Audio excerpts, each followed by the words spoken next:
the Six Screens Telenetwork, earning the reputation of giving all the right ingredients, uninhibited, and exposing the hard, cold facts about the Watchtower Society. And now, in Disney. Hello, everyone, and welcome in to our final program of the day. Well, it's Mr. Jay Hess. He's a former Jehovah's Witness. He's quite a man. He helped me so much when I was leaving the Watchtower. He was the first real Christian I really met and sat down with and talked. He made me head in the right direction. He really did. I love the way he teaches. I know he's very thorough, and he's a wonderful man, and he's being blessed by God, and he's on here with us today. At one time, Jay, and he shocked me when I first met Jay at the Witnesses Now for Jesus convention in Pennsylvania in 2004. Jay Hess shocked me when he stood up and said at one time he was associated for a while with the Watchtower writing department. I almost dropped on the floor. I mean, you imagine getting out of the Watchtower and hearing something like that. It got my attention. Then we got talking, and Jay has taught me a lot. Now he's got his own program on our little network here. So I'm going to bring Jay in, and he's going to tell you more about himself. And also he's going to tell you that he's got some Bible questions all lined up for you. Hello, Jay. Hello, Rick. Yes. Good seeing you. Good seeing you, Rick. We are here at March 12th.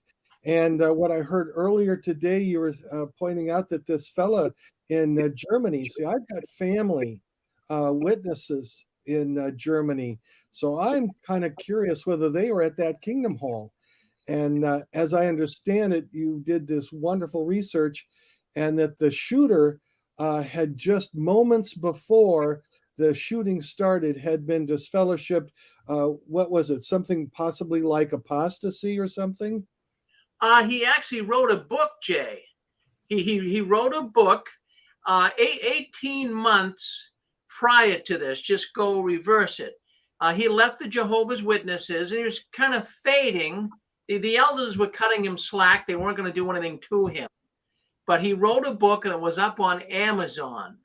And it was a book that this man was like a real nutty guy. He really was so deeply involved, I guess, evidently in the Quran and in the Bible. And this book, he said, would be here for the next 100 years. And it's very well is in the same position that the Quran and the Bible is in. And he really spoke highly of himself. And the book really condemns some of the Watchtower teachings. He brought up in the book that the governing body certainly weren't being used by God. And he brought up the use of the cross. And so what happened is the witnesses the book was published in December, and it was on Amazon. And what happened is the elders in the congregation in Germany, they got a hold of the book, and they're saying, man, this guy is, boy, we got to do something with him. We can't have him come out with a book. So they called him in, must have been somewhere around March 2nd to 3rd. And they said that, in view of you publishing this book and it's speaking against the Watchtower, we're going to have to disfellowship you. So it was March 9th that they disfellowshipped him. It was 9:00 in Germany. And he climbed up the side of the building somehow. And then he busted a window. And then he started blasting away at the poor witnesses inside. But the announcement was just read, and they said the prayer, the song. And as soon as they got up, he started blasting them. Terrible. Okay. Thank you for bringing out those details. Yeah, I wondered, and as you understand, I would be interested because my daughter would be living in Germany, so she would certainly hear this news. And I never know what the impact is on witnesses. But my daughter was born in the year 1975. There's a special year, and she knew that the significance of the year that she was born. And here she is. She's creeping up on 50 years old. And the end, I don't know if the audience knows it, that the end hasn't come yet. Well, it hasn't. So isn't that crazy stuff? So appreciate you doing that research. All right, I'm Jay Hess. I was involved in the Watchtower up until I was almost 40 years old, briefly associated with the writing department, and then got into mainstream Christianity, a member of the Evangelical Theological Society now for about 25 years, and I'm a retired pastor of a small evangelical church in North Carolina. This is all driven by questions, so I'm going to go to the questions in just a moment. But I've got a question for the audience just to see if you happen to remember. And of course, if you are live in YouTube, you could type in the answer. But I'm going to bring in the question. This book, you can't, I don't know if you can, now you can barely read it. Well, if I hold it, no, that doesn't help. It's green. But the title is "The Nations Shall Know That I Am Jehovah." How?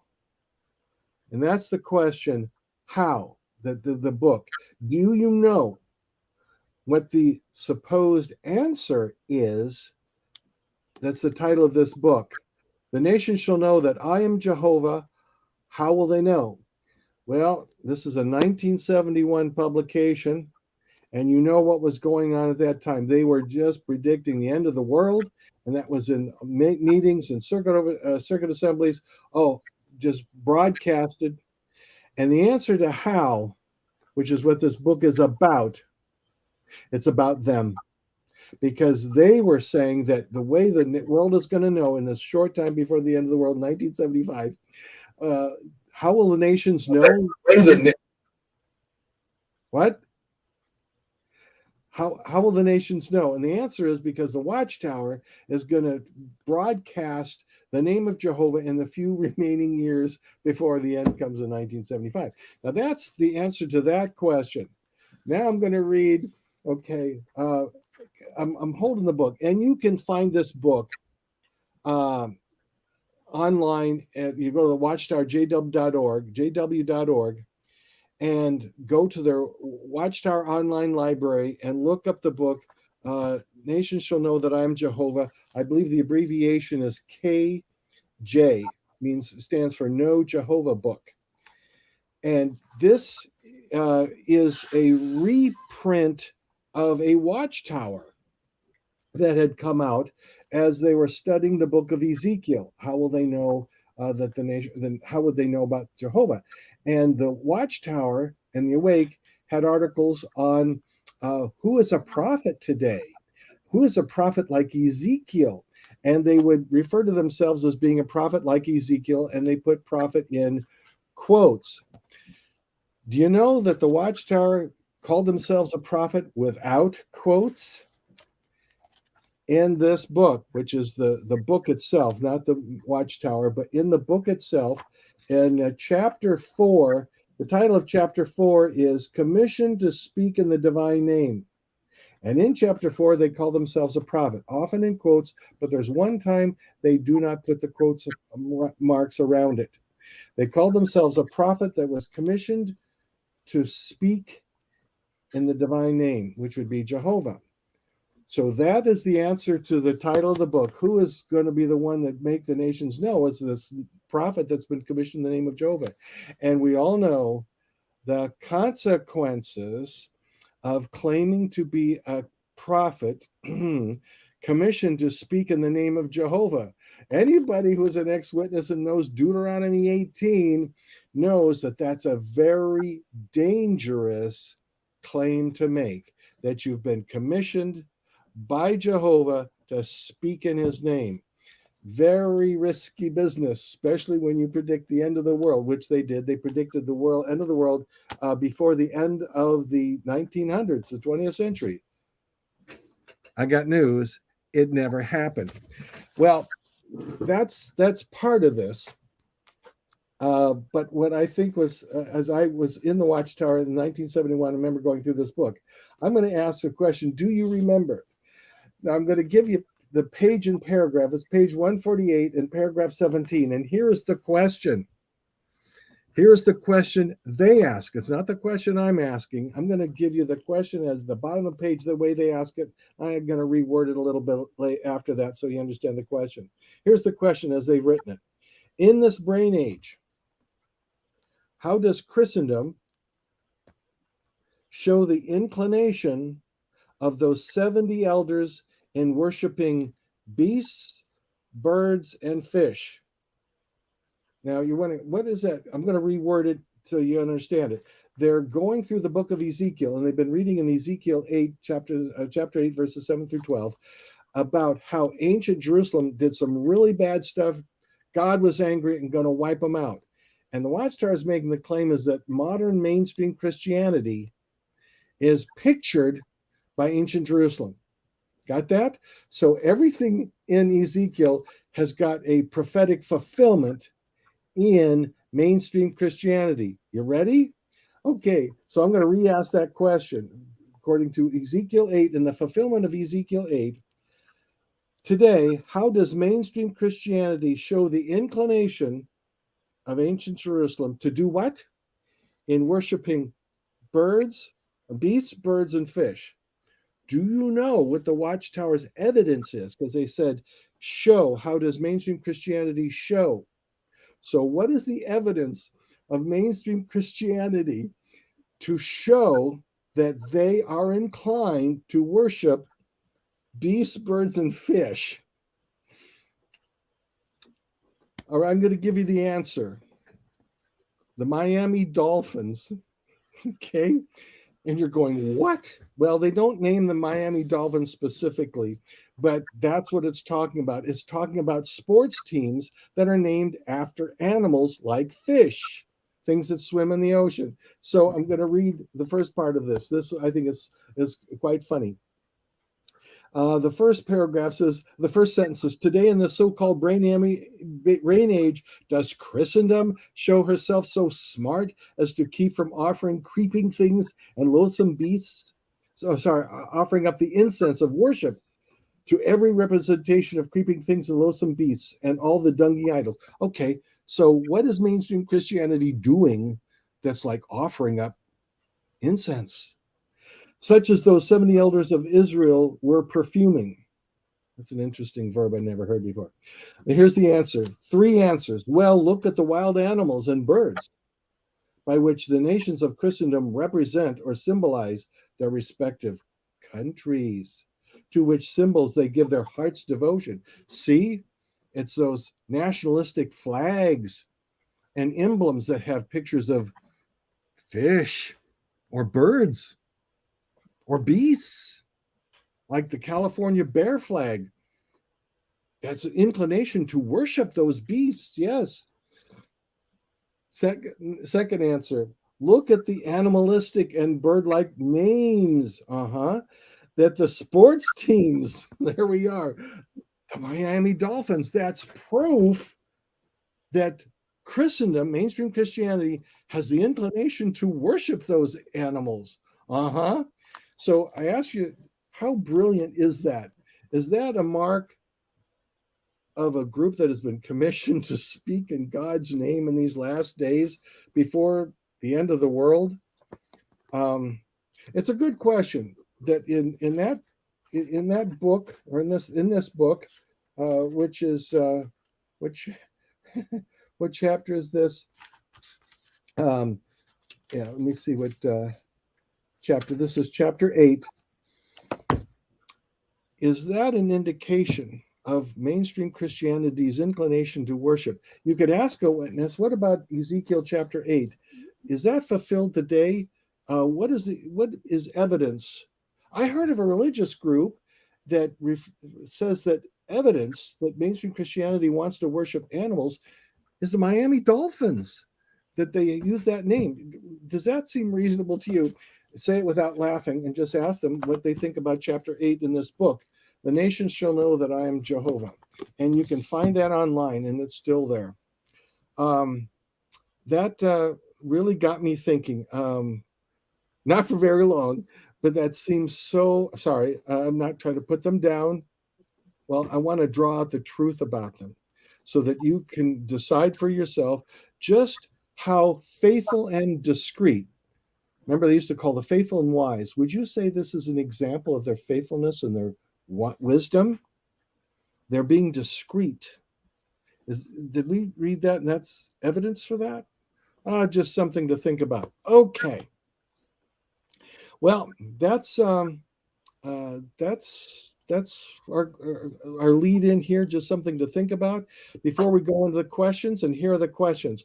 We had a question last time, and I was going on what research I had done, and it was a one that is scholars wrestle with, and I want to pick it up and go with it again, give a little bit more on it. Susan had asked last time, what is the meaning of Matthew 16:19? Where Jesus said to Peter, whatever you bind on earth shall be bound in heaven, and whatever you loose on earth shall be loosed in heaven. And I did some more research, and scholars offer a variety of answers, and I'm going to pose one that I think has a better grounding, similar to what I said last time, but some more detail. So that's going to be one I'm going to give. And then I'm going to do what is Babylon the Great? What is my thoughts on that? That's Revelation, right? That's a one that you got to puzzle over. So I'm going to read over that. I'm going to give my opinion, just my opinion, because I'm not inspired. If Paul didn't write the book of Hebrews, who did? Okay, we'll talk about that. And what is meant by the word church that's often used today in church? I'm going to go with the New Testament and the Greek word there. And we got some more questions. As always, we're driven by questions. And between the questions, I will pause. And if you've got a question that's not on my list, and you want to dig deeper in the question I just touched on, you just say, call in, dial that number, and say, hey, Jay, I got a question. All right, I'm going to dive in with this question on. Was asked last time, what is the meaning of Matthew 16:19? Whatever you bind on earth shall be bound in heaven, and whatever you loose on earth shall be loosed in heaven. So many religious groups, such as Catholicism and Mormons, LDS, depend upon that verse or quote it heavily, lean on it heavily to show that they have an authority to bind things that on earth that are bound in heaven, or loose thing on earth and loose in heaven. So it's a reasonable question. It's not something mainstream Christianity leans heavily on to imply that they've got this amazing authority, but some groups do.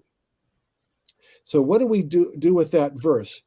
And in digging with this, as I said last time, I mentioned that the verb for loosing there is a tough one in Greek to translate.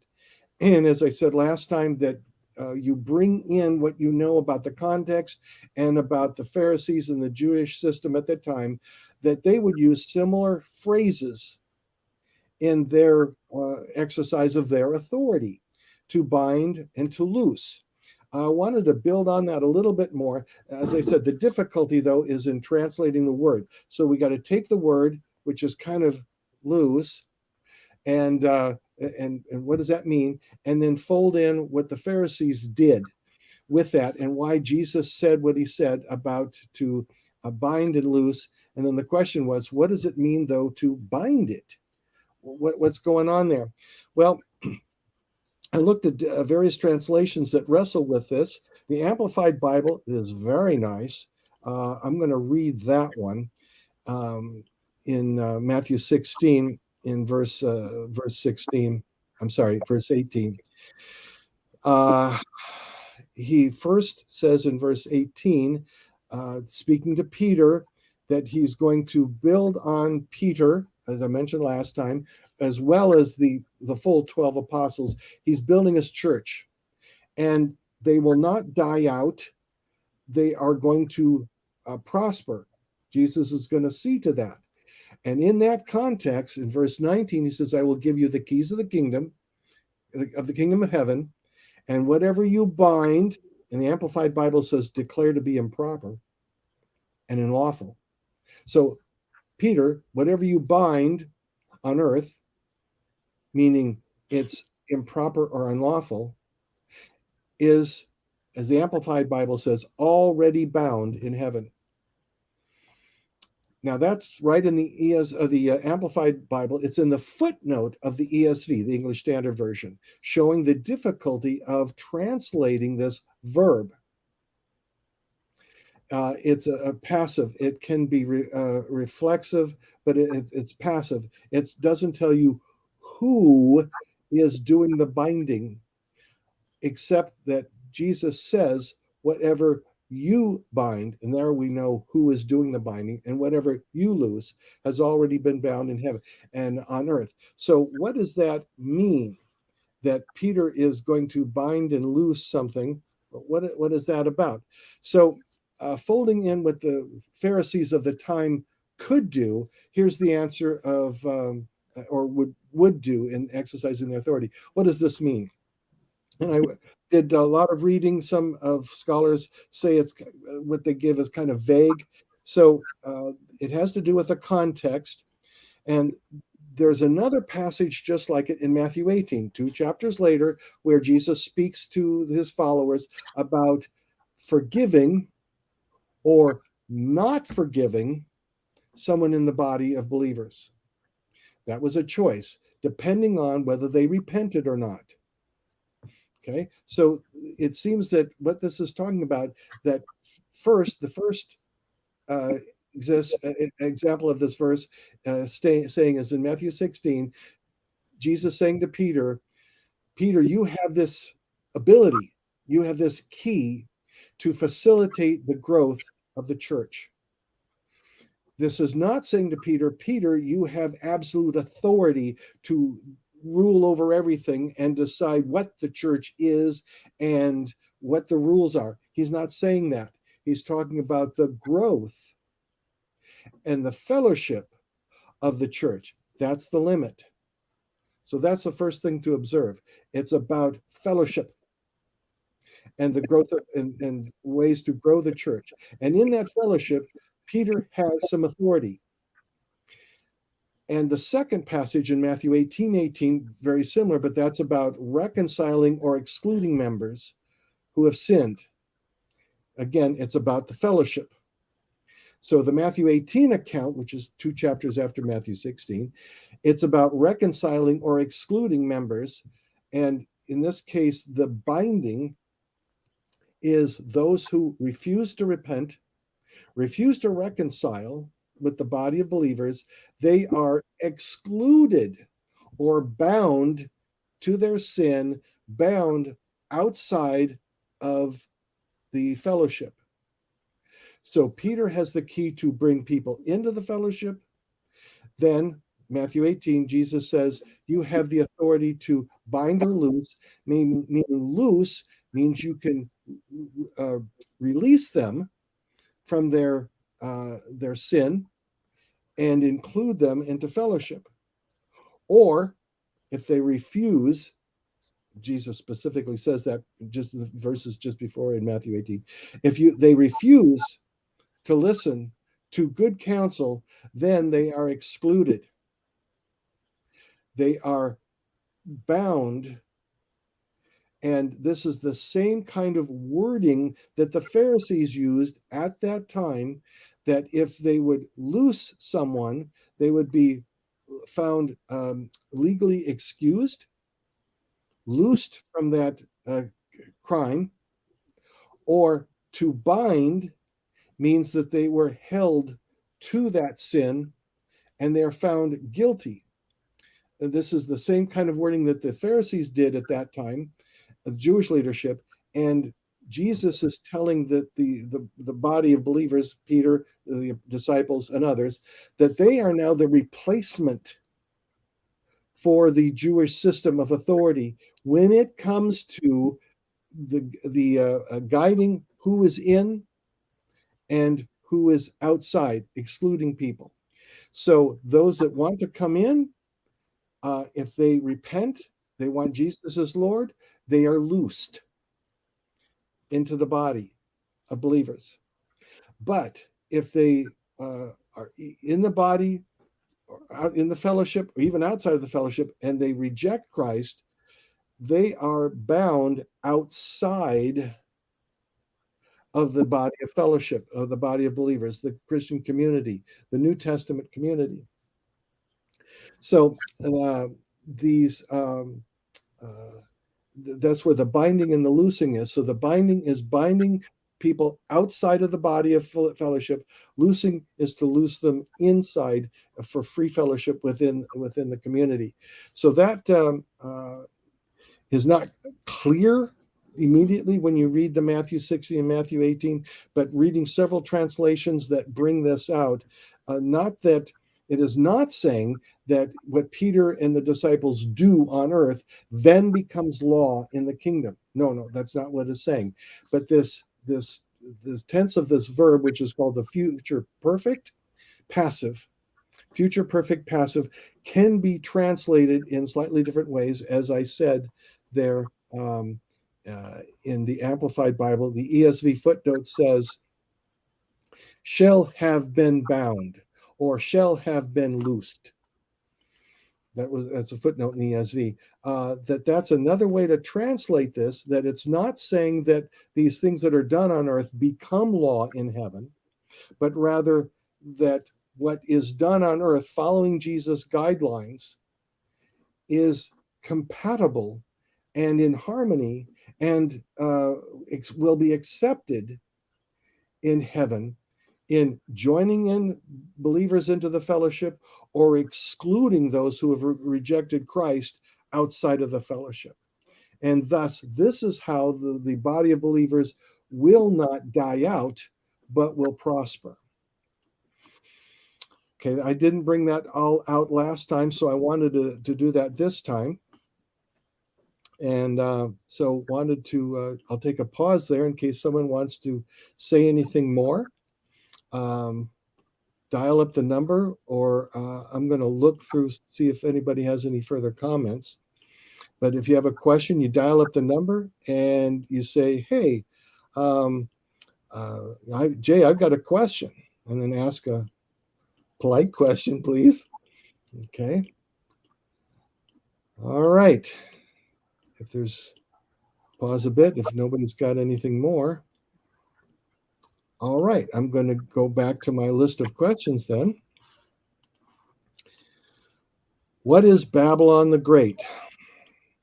Now, probably mentioned before that I have written it's like a small book on the second coming of Christ, but not looking at the book of Revelation. I wanted to use Old Testament, New Testament. So I've gotten, I actually do an online class on the second coming of Christ. And all right, I see a person says a question. So you type it in and I'll pick it up in the next pause, the next break. And I did that deliberately to see what did the Old Testament say, what does Jesus say about the second coming and the future and all that. Get that well in mind, and then leave that to build on to go into looking at the book of Revelation. That's where I am now in my own private research and studies.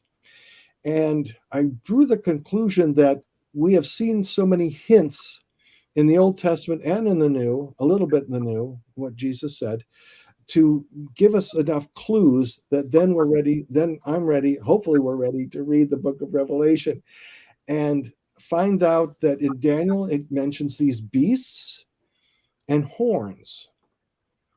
There's no other major characters in Daniel besides these beasts and horns.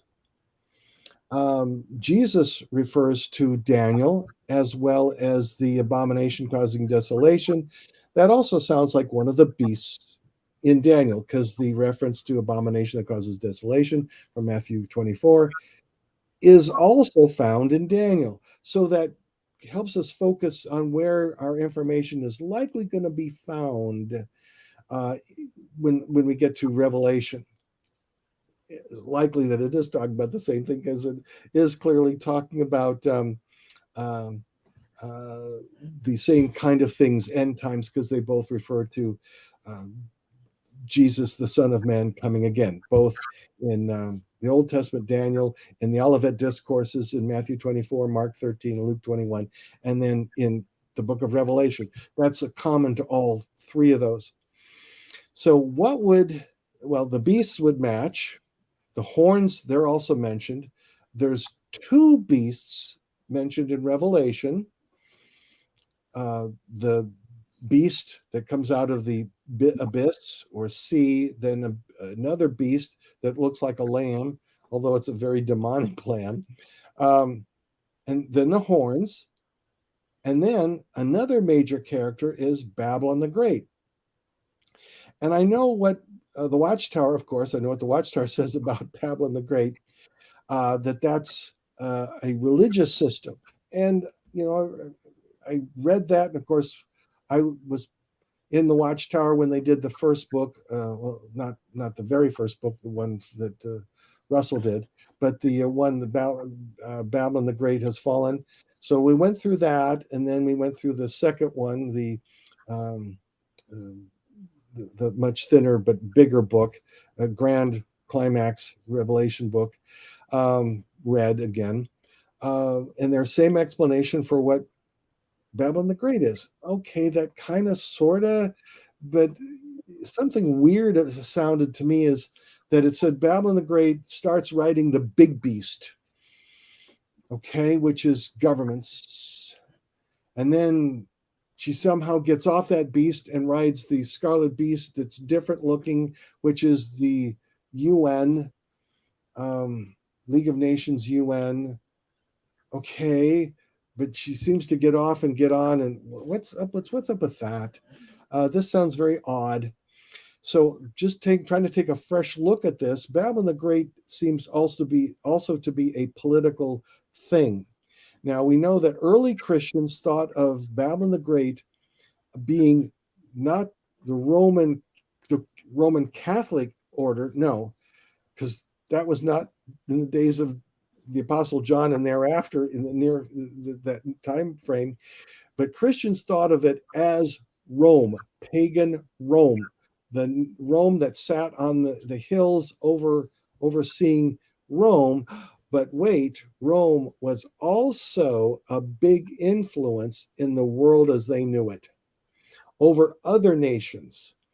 Many of those nations were under the direct subjugation to Rome, but not all were. So whatever, as they looked at Revelation and Babylon, the prostitute, the Babylon the Great, was this political power of itself and a big influence in the whole region and in the whole world as they knew it, even if they didn't have direct control. When Babylon goes down in the book of Revelation, there are still governments who survive. So what is it today? The answer is I don't know. But I am no longer convinced that it is the worldwide government of religions, because the Watchtower included every religion, even rock worshipers and ancestor worship in that. But they said, well, it's primarily mainstream Christianity, because they always got to go after mainstream Christianity in their publications. I am not convinced at all that it's that. We'll find out when it happens. I'll see you in the kingdom, and then we'll talk about this. But I suspect that after comparing this with Daniel and with the things that Jesus mentioned, there is no key actor. That's what we call someone who does something, an actor. There is no key actor that's a religious, pagan religious force in those prophecies. These are political entities. So a political entity that has a great influence over other political entities, so much that it is a major player on the world scene. So I'm going to pause there. That's I'm going to look back, see some questions. A lot of writings going on here. Those who are on live YouTube are posting things. So we'll see if people have a question. Well, I've got. Hi, it's Grace. Go ahead, Grace. Well, I wanted to say you made it very clear to me about the Sabbath, and I have heard other men discuss it on the big stage, and they didn't make half the sense you made to me. And I'm really happy you made it so clear. And also here I can listen to your answers over and over again until I almost know them by heart. Wow. And what I did last time is that I almost spoke against myself, and there's a reason, because the Swedish Free Church, they are giving me a hard time about the Sabbath, and they are telling me, are you becoming a Jew? But we are not Jews, blah, blah, blah. And so you gave me a lot of argument, and was something I was going to say. They didn't have so much to say now this time, except, but you already answered this, I guess, because you said if they should abolish anything, there would be several chapters, and then you compared it to the circumcision. But anyway, they say Romans 10, verse 4, for Christ is the end of the law, so that everyone exercising faith may have righteousness. Well, that's my question. Yes. This goes back years, and I want to fit it in the time that I have, because I've done a whole sermon on this, and I don't have the hour that I would like to spend. So I'm going to try and put it this way. I looked at both sides, those that were for the Sabbath, especially on Saturday, the Sabbath, and those that are against it in the Christian arguments today. And okay, thankfully, God has gifted me that I do have the tools that I can look at the Hebrew and the Greek, and that helps. And also relying on really good writers, scholars that look into this with the same objectivity. What does it say? The verse about that Jesus is the end of the law. In Greek, that's telos. And the Greek word telos has a range of meaning. And I try not to go at it, well, I want it to mean this. But telos can mean goal, okay, or the end. And so I think of it as someone running a race. And you're going down, and there's that banner across the road, and it says finish line. Or the goal. Okay, the goal of the law is Christ. It doesn't mean that the law evaporates. It doesn't. It could mean that in English or in some other translation, but in Greek, that's not necessarily what it means. The book that I got my best, and I mentioned this before, last name of let me check. I think it's Jastrow. Anyway, Christ. And I know I've mentioned it before. Hebrews, Hebrews, and sorry for the pause here, and the law. And let's see, you can't get it. Yes, Hebrews, Christ, and the Law by Barry Jocelyn. My apologies to Dr. Barry Jocelyn. His last name is Jocelyn. It's out of print. That's so sad. But here is a mainstream Christian scholar says that the verses don't say it's the end of the law, is that the law leads to Christ. If you, his book is focusing on Hebrews, mostly chapter 7, but you read chapter 7 through 9. Here's the point, and when you especially digest Hebrews chapter 7, there is one commandment that gets changed in the law, the commandment that allows Jesus to be a high priest. What is the high priest's job? He is to tell us the law, what we need to do and not need to do, and tell us how to get in a relationship, how to reconcile with God, and how to be holy. So, as a consequence of Jesus becoming high priest, there is part of the law that is re-implemented for us as Christians. What part is that? The part that says how to be holy. In the Old Testament, the way you got holiness is, well, you wouldn't get get tattoos. You wouldn't plant your potatoes with your tomatoes. Okay, that's how you got holiness. Jesus came as high priest and changes that. We still need to have holiness, but how we get it has changed. So, does the Sabbath give you holiness? Well, no. Now, in the Old Testament, that was how you maintained your holiness. You got the holiness from Yom Kippur and the once-a-year annual sacrifice. Great. The New Covenant, how do we get holiness? By Christ's sacrifice, which is once for all time. That's in Hebrews chapter 7 through 9, by the way. All right. So if that's how we get our holiness, what is the purpose of the things in the law? Well, there are health reasons, but the Sabbath would be, for the Jews, it was partly to get holiness. Well, actually, it wasn't, was it? Rather, it was, if you were holy, you could celebrate the Sabbath. That was a great relief. Well, so for Christians, oh, I can truly celebrate the Sabbath and not worry about, am I holy? Because Christ, my sacrifice, makes me holy, so I can celebrate the Sabbath now and in eternity in the kingdom. So I try to be clear to people. I am not claiming that I do the Sabbath to be holy. No, I got the sacrifice, the once in a lifetime sacrifice to make me holy. So I'm not doing the Sabbath to be holy. I do it because it is a time to spend with God and rest. So the Sabbath was made for man so that we could rest and so that we could spend time in the Word, so we could spend time doing upbuilding things. Okay, I know that we're living on an imperfect planet, so not everything is just holy here. I get that.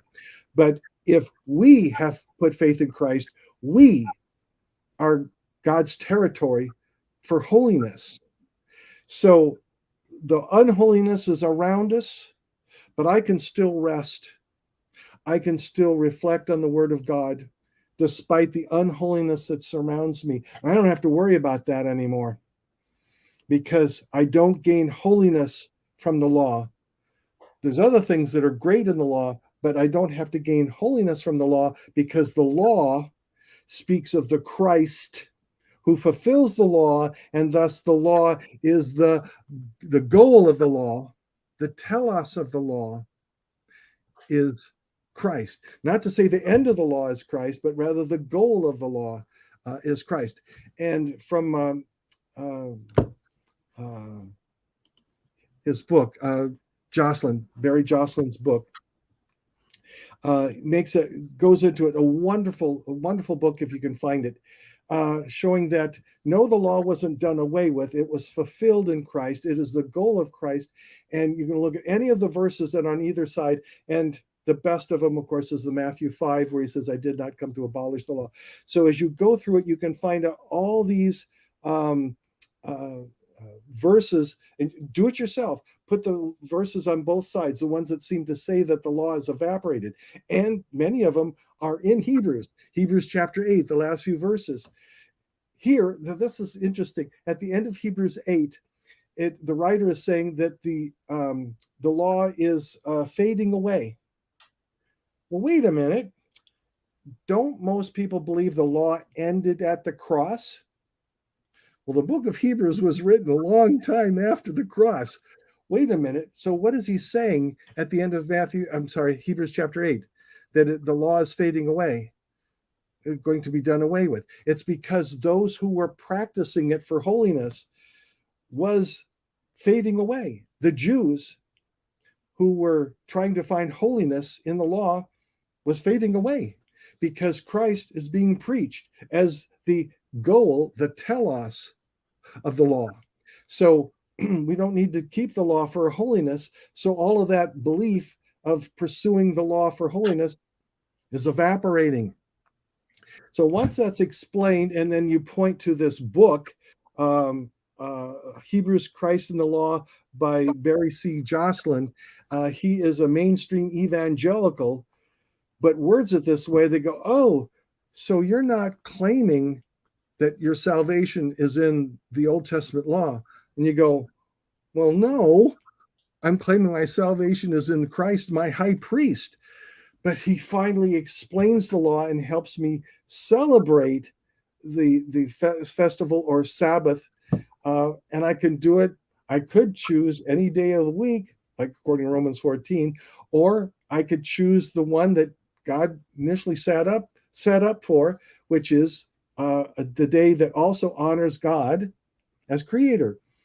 All right. So let's see. Yes, let's see if see any other comments here. Isn't the Sabbath also about rest, remembrance, and love? Oh, absolutely. We rest, and I'm not going to force others to rest. That's their choice. But I think everybody at least ought to rest once a week. And of course, the Bible, God's advice is you ought to pick some time to study the Word and do it with community. That was what we as Christians miss out mostly, is in the Jewish culture, your neighbors. Nothing that they had to do. It was scheduled time for each other to sit down, break bread, watch the kids play, argue Torah, argue scripture, talk about scripture. I can't think of a better way to spend a day. So that's what I see as far as Sabbath. Sadly, we don't do that because we are in a civil society where our neighbors are doing something else. But if you can find a good fellowship, and do it together, this is great. And break bread. All right. I'm going to pause there to see if there's any more questions.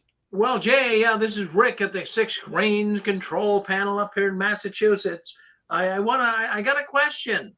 I tell you what, last night we had a rockin' awesome night. We had hundreds of people coming in. I had to shut the phone lines down. There was so many people coming in, Jay. Wow. But yeah, they were asking. I mean, we're really gaining so much momentum. This was the biggest story with the shooter in Germany killing all those witnesses. It was terrible. But, many people were asking me and writing me and emailing me. So they want to know, Jehovah's Witnesses, as you know, Jay, you were one, I was one. They always say that Jehovah's angels are protecting the witnesses in service and protecting them wherever they go. There's a bunch of urban myths on that. But now someone wondering, well, where was the angels? Where was Jehovah's angels in protecting the people in that Kingdom Hall in Hamburg, Germany? So the question that I would have for you at this point is, do angels watch over real Christians? I mean, I'm not going to get into the witness understanding of it, but do angels watch over real Christians in their everyday duties? What's your thoughts on that? Yeah, Hebrews chapter 1. Let me bring that up so we can let me pick my favorite translation here. Hebrews chapter 1. Okay, which is ESV. Okay, I'll let it out of the bag. My favorite translation is the ESV study edition. Got to be the study edition. Is at the top, although I like the NET as well as the NLT. All right, at the end of Hebrews chapter 2, Hebrews chapter 1, at the end of Hebrews chapter 1, just before chapter 2, the writer is speaking about contrasting, the whole chapter is contrasting the Son of God with angels,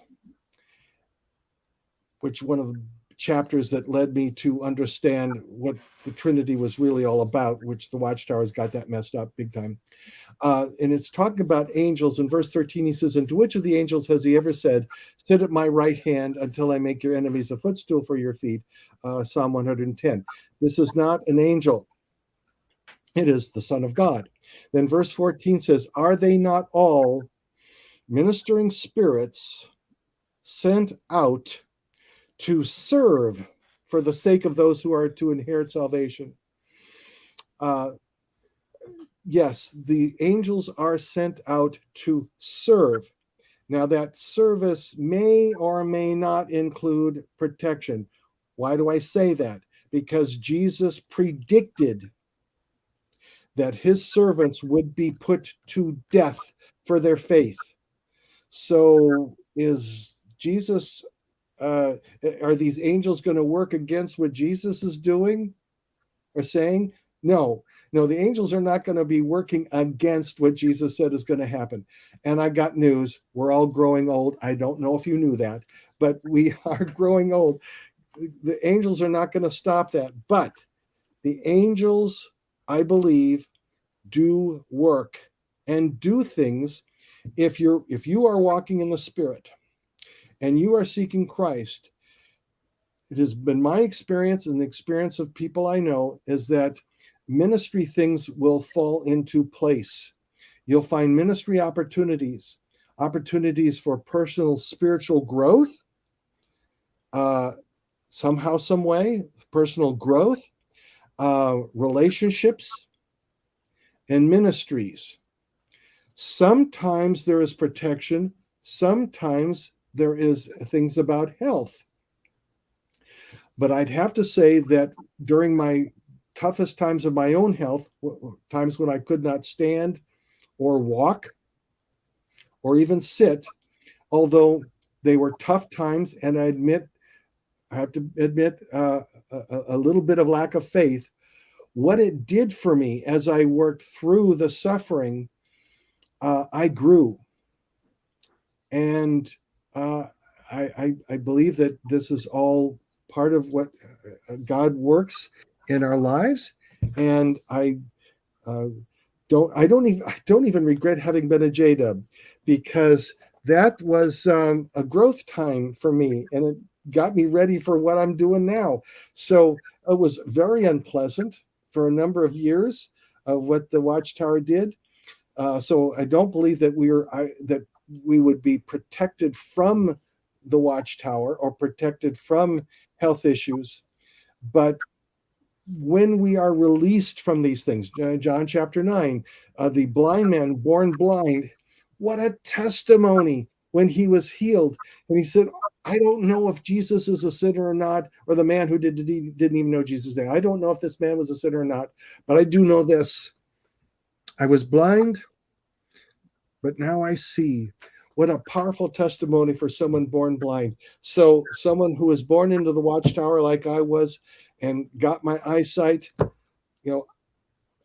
when I came out of the Watchtower wanting to worship Jesus, because that's why I was expelled, I was found guilty, 6-hour trial, found guilty of worshiping Jesus. I can come out of that and say, I was found guilty of worshiping Jesus. And I look back now as I didn't plan that. And now, wow, that's cool. All right, it destroyed much of my life. But I found my perfect life partner sitting right over here. And those of you who've been to the conferences know my wife, Linda. And it is better. Yes, I'm still growing old. I'm losing my hair, but it's okay. And I apologize for going wordy there, Rick. I apologize for that. I just got too excited. Well, no, that's good. That's great. Great answer. But a lot of people, in fact, I got a call from a man the other day out of the blue. Well, Rick, where are the angels? Aren't they supposed to be protecting Christians? Well, Jehovah's Witnesses, first of all, aren't Christians, but right. They use the thought that, well, the angels are here with us. But, I went to, the only thing that stood out in my mind, I went immediately to John the 17th chapter. Now, John the 17th chapter deals with Jesus actually praying for his disciples because they were going to experience difficult times. Big time.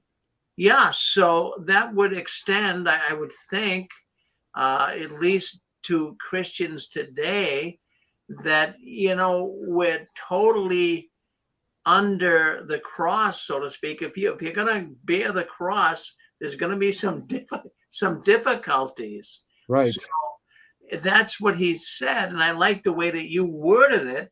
That's what was said biblically. So how can one justify the thought that they're going to be saved? Now, it's a good thought, and this has been an age-old question. Well, why doesn't God help people?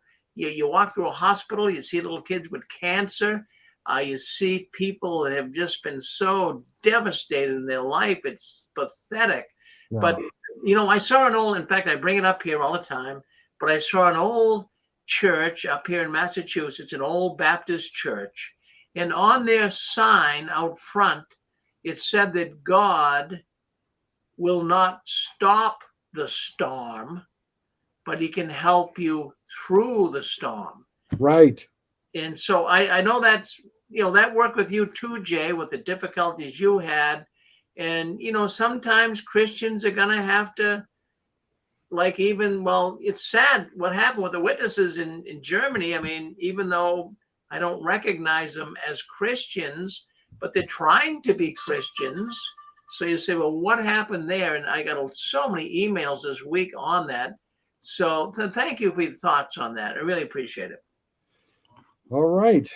Good to be here, Rick. I think we've come to that, to the time. But yeah, the suffering that Christians go through can be the most powerful testimony to what we believe. Jesus' suffering was a powerful testimony. Now, if someone goes into a religion of some kind and they get wealthy and they're comfortable, they're happy, everything's fine, you got to wonder what the motive is. But if someone goes through a religion knowing that they're going to face suffering because Jesus said so in Luke chapters 12 through 14, and also in John about chapter 16, if someone goes in it knowingly and still does it, you read their life in the first century, and you know that these Christians knew that they were going to face suffering, and they did it anyway. It can't be fake. There isn't some ulterior motive of power or wealth or something pleasurable, because they knew what they were getting into, and they lived at a time and a place where they could go and actually investigate to see if there was a Jesus, and if he was really put to death, and if there were upwards of 500 people that said they saw a dead man rise from the dead. Because at that time in Rome, there were what's called the roads of Rome that led everywhere, and they are maintained. You could travel from anywhere from one side of Rome to another to verify, go to Jerusalem and verify, did Jesus exist? In the Gospels, it names the political and religious leaders that were there and knew this. You could investigate it. And you have to ask yourself, what is the motive for people to do this? If they were willing to go into suffering, it can't be power, it can't be wealth, it can't be pleasure. You know what it must mean? Jesus rose from the dead. And this is the why so many would convert, because they could go to Jerusalem, they could go and talk to these people. That's why Paul said what he did in 1 Corinthians 15, is that you can find these people. In his letter, he said that he names the people that you can go and check it out. And you could travel in Rome because of all roads lead to Rome. You could get out and find these people and verify this. And because of that, Christianity just grew. And so suffering, when we suffer and people observe our suffering and they say, why do they not curse God and die? The challenge to Job. It's because of our faith and things that we know to be true. Okay, that's my little sermonette on suffering and why it is a sign, is something that Christians can show a reality of our faith. Well, Jay, thank you very much for coming in here today. We really appreciate all the effort you put into researching and doing what you have to do to make this program happen. We really do appreciate it. Thank you very much.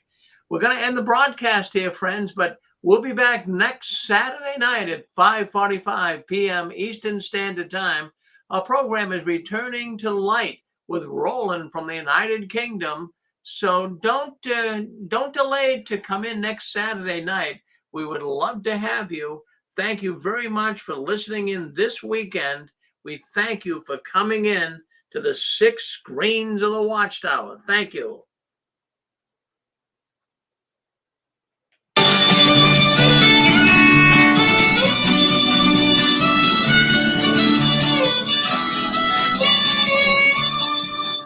I heard an old story, how a Savior came from glory, how he gave his life on Calvary to save a wretch like me. I heard about his groanings, of his precious blood's atoning. Then I repented of my sins and won the victory. Oh, victory in Jesus, my Savior forever. He sought me and bought me with his redeeming blood. He left me ere I knew him, and all my love is to him. He plunged me to victory beneath the cleansing flood.